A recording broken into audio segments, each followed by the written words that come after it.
My YouTube channel. आज का जो वीडियो होने वाला है वो ब्रेन के बारे में पढ़ेंगे। विदाउट वेस्टिंग ऑफ टाइम चलते हैं अपने टॉपिक की तरफ। देखो, सबसे पहले तो देखेंगे कि हमारे नर्वस सिस्टम में ब्रेन होता कहाँ है। ठीक है, ह्यूमन नर्वस सिस्टम है, पहले उसको दो पार्ट्स में डिवाइड किया गया है, एक सीएनएस और एक पीएनएस में। सीएनएस को हम सेंट्रल नर्वस सिस्टम कहते हैं और पीएनएस को पेरिफेरल नर्वस सिस्टम कहते हैं। लिख लेते हैं इसको हम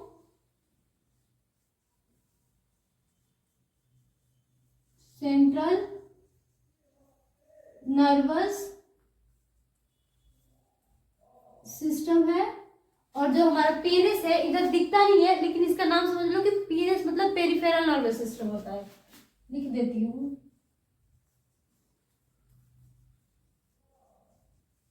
पेरिफेरल नर्वस सिस्टम। ठीक है, इसको दो पार्ट में डिवाइड किया गया है, सीएनएस और पीएनएस में। अब सीएनएस को फर्दर दो पार्ट्स में डिवाइड किया गया है, एक तो ब्रेन और दूसरा स्पाइनल कॉर्ड। ब्रेन हमारा यहाँ होता है और इसी से नीचे जब आता है तो इधर हमारा आता है क्या, स्पाइनल कॉर्ड। अब पीएनएस को फर्दर दो पार्ट्स में डिवाइड किया गया है, सेंसरी एफरेंट और मोटर एफरेंट। सेंसरी एफरेंट और मोटर एफरेंट होता क्या है, देखो सबसे पहले तो जो ऑर्गन्स होते हैं, हमारे जो टिश्यू होते हैं, वहां से जो हमारा सिग्नल्स जाते हैं ब्रेन के पास, सीएनएस के पास, तो उसको हम कहते हैं सेंसरी एफरेंट। और वापस जो सिग्नल आते हैं हमारे टिश्यू के पास सीएनएस से, उसको हम कहते हैं मोटर एफरेंट। जो हमारा लिख लेते हैं यहाँ पर कि ऑर्गन से जो सिग्नल जाता है हमारे सीएनएस के पास, उसको हम कहते हैं सेंसरी एफरेंट। और मोटर एफरेंट जो सीएनएस से वापस सिग्नल आता है कहाँ पे, ऑर्गन के पास, उसको हम कहते हैं मोटर एफरेंट। यानी सीएनएस मतलब सेंट्रल नर्वस सिस्टम, सीएनएस से वापस कहाँ आता है, ऑर्गन के पास, उसको हम कहते हैं मोटर एफरेंट। ठीक है, अब देखो हम आज तो हमारा मेन गोल है कि आज हम ब्रेन के बारे में पढ़ेंगे। तो जो ब्रेन है हमारा, सीएनएस को दो पार्ट्स में डिवाइड किया गया है, ब्रेन में और स्पाइनल कॉर्ड। तो आज जो हमारा मेन गोल है वो ब्रेन के बारे में पढ़ेंगे। सिंगल हॉलो डॉर्सल, यानी कि ये एक होता है, ठीक है, और हॉलो होता है यानी अंदर से ये खोखला होता है, और डॉर्सल होता है यानी कि पीछे के साइड होता है। डॉर्सल पीछे होता है और वेंट्रल जहां आएगा यानी कि वो आगे वाला हुआ। ठीक है, उसके बाद है central information processing organ of body. हमारे बॉडी का जो सेंट्रल इंफॉर्मेशन प्रोसेसिंग भी ब्रेन ही होता है। Now the next point is act as control and command system, यानी कि ये कंट्रोल और कमांड सिस्टम की तरह एक्ट करता है, यानी ब्रेन का जो पूरा का पूरा हमारे बॉडी पर कंट्रोल होता है ब्रेन का। ठीक है, कंट्रोल वॉलेंट्री मूवमेंट, ये वॉलेंट्री मूवमेंट को भी कंट्रोल करता है। वॉलेंट्री मूवमेंट मतलब हाथ का मूवमेंट, पैर का movement, that is called the voluntary movement. ठीक है, कंट्रोल इसके नीचे ये है, मतलब कि कंट्रोल बैलेंस ऑफ बॉडी, हमारा बॉडी का जो बैलेंस होता है ना, इसको भी कंट्रोल करता है। कुछ लोग जो होते हैं ना, ड्रिंक कर लेते हैं, फिर इधर से उधर करते रहते हैं, उनका खुद के बॉडी पे ही बैलेंस नहीं होता है, खुद के बॉडी पे ही कंट्रोल नहीं होता है, उनको खुद पता नहीं होता कि वो क्या करते रहते हैं। तो वो सब ब्रेन की वजह से ही होता है, ब्रेन जो इनका काम करना बंद कर देता है।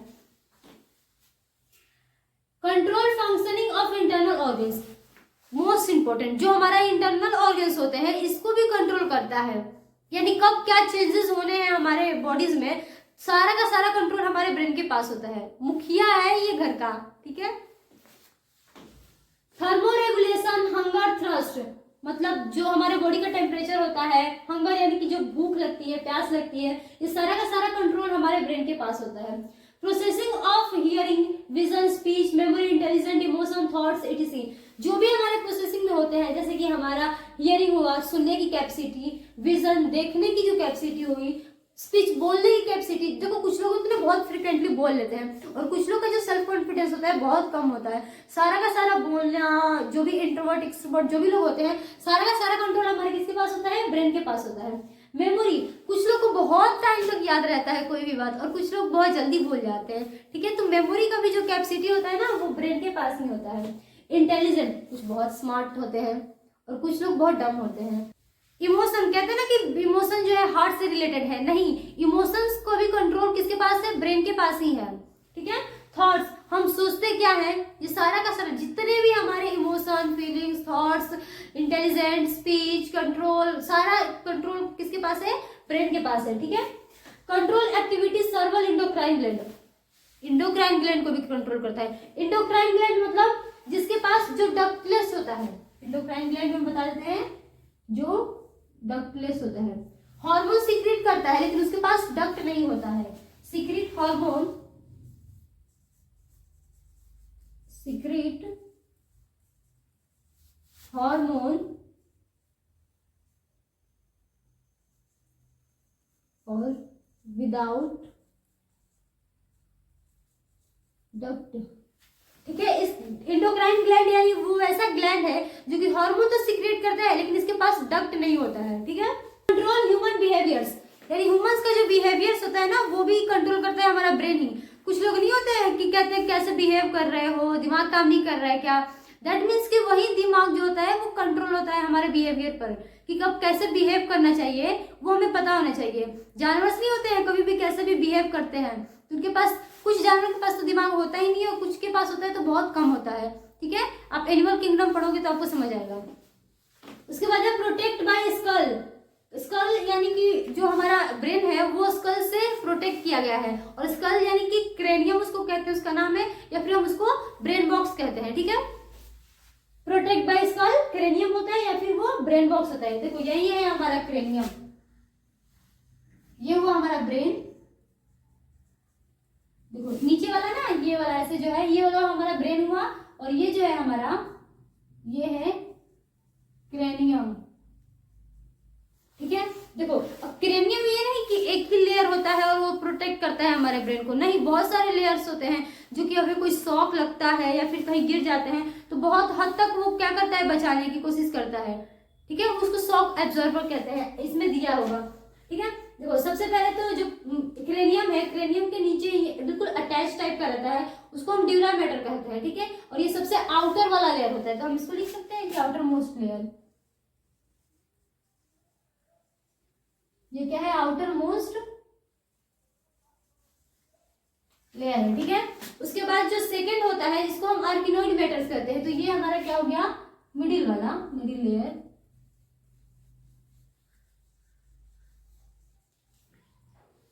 और उसके बाद तीसरा जो लेयर है, देखो इसके बाद ये वाला लेयर है ना, ये बिल्कुल ब्रेन से ये अटैच है, ब्रेन के पास ये है पिया मैटर, और जो क्रेनियम के पास है उसको हम कहते हैं डुआ मैटर, ठीक है। तो ये जो है हमारा ये इनर मोस्ट हुआ, इनर मोस्ट लेयर, ठीक है। समझ में आ रहा है ना, बिल्कुल हॉपस्कॉच नहीं हो गया एक ही में।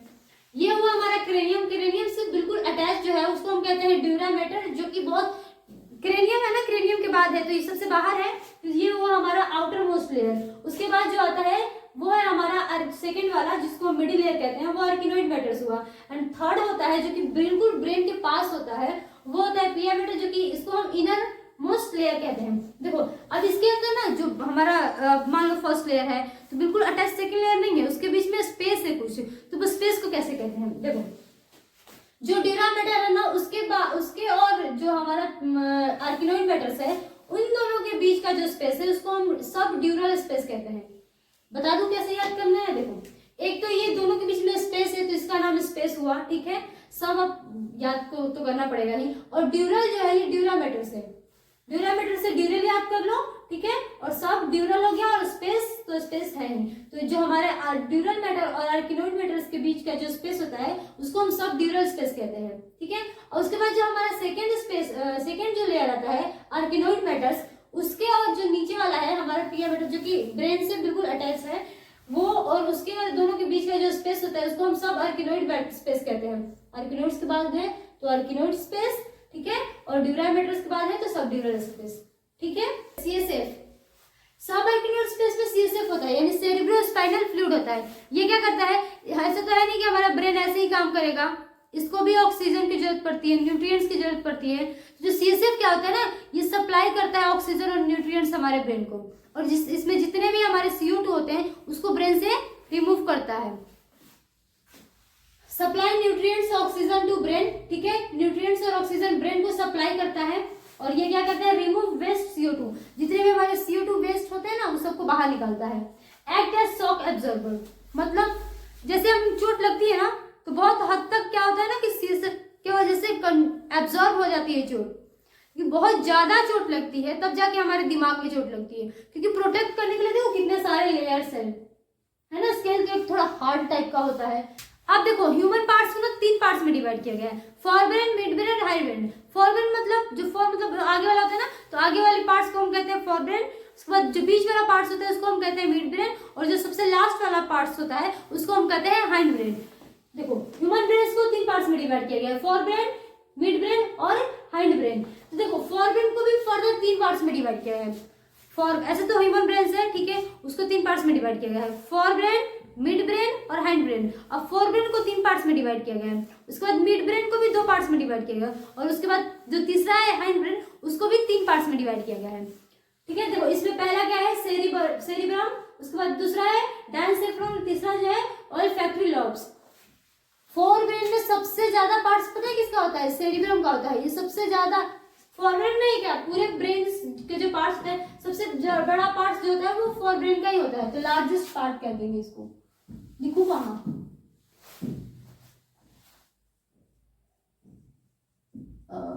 लार्जेस्ट पार्ट, ठीक है, कवर करता है बहुत सारा पार्ट सेरिब्रम हमारा, ठीक है। उसके बाद मिड ब्रेन जो है वो भी 2 पार्ट्स में डिवाइड किया गया है, क्यूरा सेरिब्राई और जो दूसरा है वो 4 ऑप्टिकल लॉब्स। हाइंड ब्रेन को फर्दर 3 पार्ट्स में डिवाइड किया गया है, पॉन्स, मेडुला और सेरिबेलम। देखो सेरिबेलम और सेरिब्रम में बहुत कंफ्यूजन है, तो याद रखना जो सेरिब्रम होता है वो फोरब्रेन का पार्ट्स होता है। फोरब्रेन है ना, उसका ये पार्ट्स हो गया सेरिब्रम। सेरिब्रम जो है फोरब्रेन का पार्ट्स हो गया, और जो सेरिबेलम है वो हाइंड ब्रेन का पार्ट्स हो गया, ठीक है। सेरिब्रम तो लार्जेस्ट पार्ट होता है, लेकिन सेरिबेलम क्या होता है, सेकेंड लार्जेस्ट पार्ट होता है। उसके बाद सबसे ज्यादा बड़ा यही होता है, तो यहाँ पे हम लिख देते हैं कि सेकेंड लार्जेस्ट पार्ट हमारे ब्रेन का होता है सेरिबेलम, ठीक है। अब देखो अब हम पढ़ेंगे सेरिब्रम के बारे में। लार्जेस्ट पार्ट होता है, बता रही हूँ, highly convoluted surface to increase surface area for accumulation of more neurons. यहाँ पे मोर न्यूरॉन्स होगा, ठीक है, एक्यूमुलेशन ऑफ मोर न्यूरॉन्स, ठीक है। नहीं तो एक कम स्पेस में बहुत सारा सामान आ जाए, ठीक है, वो वैसे ही है कि ये हाईली कोवैलेंटेड होता है ताकि बहुत सारा जो है सरफेस एरिया को कवर कर पाए और बहुत सारे कम ही स्पेस में बहुत सारे न्यूरॉन्स अट जाए, ठीक है। A deep cleft divided cerebrum longitudinally into 2 half called cerebral hemisphere. देखो सेरिब्रम हमारा ऐसे ऐसे होता है, लेकिन अब बीच में ना बहुत ज्यादा क्लेफ्ट आ जाता है, बहुत ज्यादा गहराई आ जाता है, तो वो जो होता है हमारा वो सेरिब्रम को 2 पार्ट्स में डिवाइड कर देता है, और उसको हम कहते हैं सेरिब्रल हेमिस्फीयर। कहाँ बताऊं, देखो यहाँ पे जैसे ये हमारा ब्रेन हुआ, ऐसे ऐसे आ रहा है, ऐसे ऐसे आ रहा है, फिर बीच में इतना सारा क्लेफ्ट आ गया, फिर ऐसे, तो ये तो हमारा सेरिब्रम हुआ मान लो, और बीच में ये जो क्लेफ्ट आया है ना, ये क्या करता है ना, सेरिब्रम को 2 पार्ट्स में लॉन्गिट्यूडनली मतलब एल से लॉन्गिट्यूडनल मतलब लंबा लंबा, यानी बीच में सेरिब्रम को 2 पार्ट्स में लॉन्गिट्यूडनली डिवाइड कर देता है 2 इक्वल पार्ट्स में, जिसको कहते हैं सेरिब्रल हेमिस्फीयर, ठीक है। अब देखो सेरिब्रम को ना 2 पार्ट्स में डिवाइड किया गया है, आउटर वाला जो होता है उसको ग्रे मैटर में, और जो इनर वाला होता है उसको व्हाइट मैटर में। देखो सेरिब्रम को 2 पार्ट्स में डिवाइड किया गया है, जो आउटर वाला हो गया वो ग्रे मैटर में, जो इनर वाला हुआ उसको व्हाइट मैटर में। ये तो हुआ ब्रेन में, लेकिन स्पाइनल कॉर्ड में क्या होता है ना, जस्ट इसका अपोजिट हो जाता है, ठीक है। उसमें क्या होता है कि जो स्पाइनल कॉर्ड में जो इनर वाला पार्ट होता है वो ग्रे हो जाता है, यानी ग्रेइश कलर का हो जाता है, और जो आउटर वाला होता है वो व्हाइट कलर का होता है। तो हम यहाँ पे लिख लेते हैं, देखो इन स्पाइनल कॉर्ड जो आउटर पार्ट्स क्या हो जाता है, उसमें क्या है ग्रे है ना, तो इसमें क्या हो जाएगा व्हाइट कलर का, व्हाइट मैटर, और इनर वाला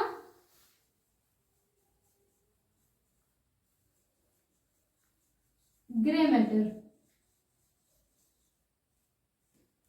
ठीक है।